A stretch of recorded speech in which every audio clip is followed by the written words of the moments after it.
Latvijas Titaniks pilnā gaitā dodas zaļā kursa virzienā, vai arī tās ir kārtējās politikas, kas tiek uzspiestas no augšas, no Eiropas Savienības.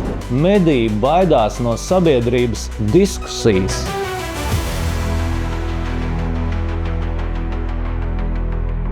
Klimata mērķu izpilde Latvijai izmaksās 1 miljārdu eiro gadā katru gadu turpmāko 10 gadu laikā, raksta Saeimas deputāte Linda Matisone, jo vakardien ir pieņemts tā saucamais ekonomiskās ilgtspējas likums. Zīmīgi, ka šodien tas nav ziņu virsrakstos, mediji klusē, mediji baidās no sabiedrības diskusijas, jo katru reizi, kad valdība saka, ka naudas trūkst policistiem, skolām, ceļiem, atceraties, ka valdība taisās nākamo 10 gadu laikā tērēt 1 miljārdu, kas ir 1000 miljoni katru gadu tā saucamajiem klimata mērķiem. To atcerieties, kad trūkst kāda miljona skolai.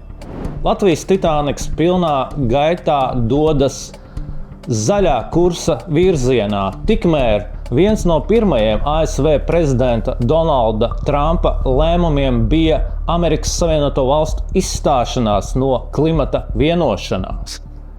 Tātad viens no pirmajiem Trumpa lēmumiem bija Amerikas Savienoto Valstu iziešana no pasaules galvenās klimata vienošanās. Un šis ilgtspējas likums, kas uzliek šīs Latvijas saistības, izriet no starptautiskajām klimata saistībām.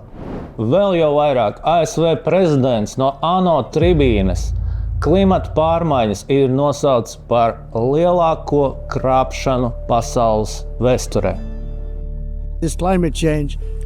Klimata pārmaiņas ir lielākā krāpšana, kas jebkad pasaulē ir notikusi pēc manām domām. Klimata pārmaiņas vienalga, kas notiek, nav vairs globālā atdzišana vai globālā sasilšana. Visas šīs prognozes, kuras ir taisījis ANO un citi, bieži sliktu iemeslu dēļ, bija nepareizas. Tās ir veidojuši stulbi cilvēki.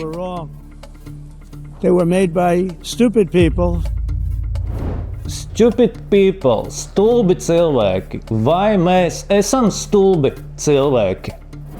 Bijušais ekonomikas ministrs Jānis Vitenbergs saka, ka klimata ministrija apgalvo, ka degvielas cenas pieaugums par litru būs 26 centi, bet tātad nozare saka, ka pieaugums būs 30–40 centi par litru. Sakiet, vai tas ir gudri pašiem sev pieņemt likumu, kas degvielas cenu palielina?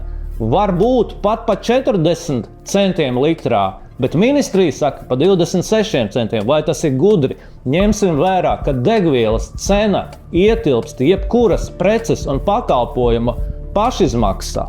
Jo gan lauksaimniecība, gan rūpniecība, gan preču piegāde balstās uz to, ka to piegādā ar mašīnām, kas brauc ar degvielu.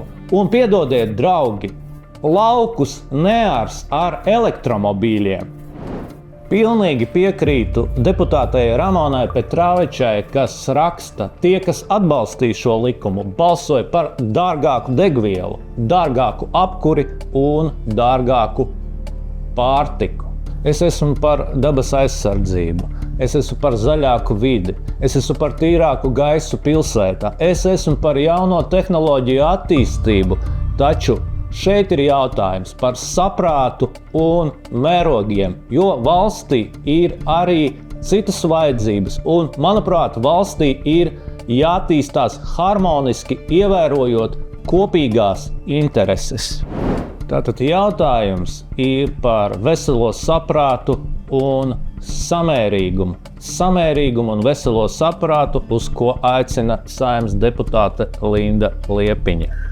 Kolēģi, es jūs aicinu atgriezties pie veselā saprāta un atbalstīt, ja patiešām iet šajā zaļajā virzienā, tad atbalstīt sasniedzams mērķus. Un tie, kas šodien nobalsos par tiem nesasniedzamajiem. Jūs vienkārši padomājiet par divām lietām. Vai vispār vēlētājs jums ir devis mandātu balsot par to dārdzību, ko jūs ar šo te zaļo kursu pārmērīgo, vai jums ir mandāts, ka jūs viņiem uzkraujat to smagumu?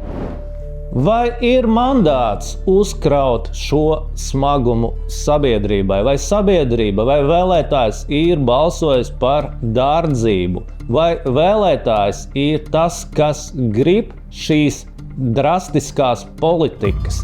Tas ir smags jautājums. Vai arī tās ir kārtējās politikas, kas tiek uzspiestas no augšas, no Eiropas Savienības, nerēķinoties ar Latvijas sabiedrības gribu? Es aicinu attīstīt Latviju harmoniski, attīstīt visas nozares, izsvērt visas vajadzības, nevis kādu vienu vai dažas jomas absolūti prioritizēt pār citām. Veselo saprātu Latvijai.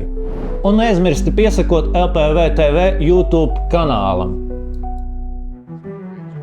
Man pieredze ar latviešu filmu veidotājiem ir tāda, ka viņi ir viena no labākajiem cilvēkiem, ar kuriem man ir bijusi iespēja sadarboties globāli. Diemžēl pasaule to neredz.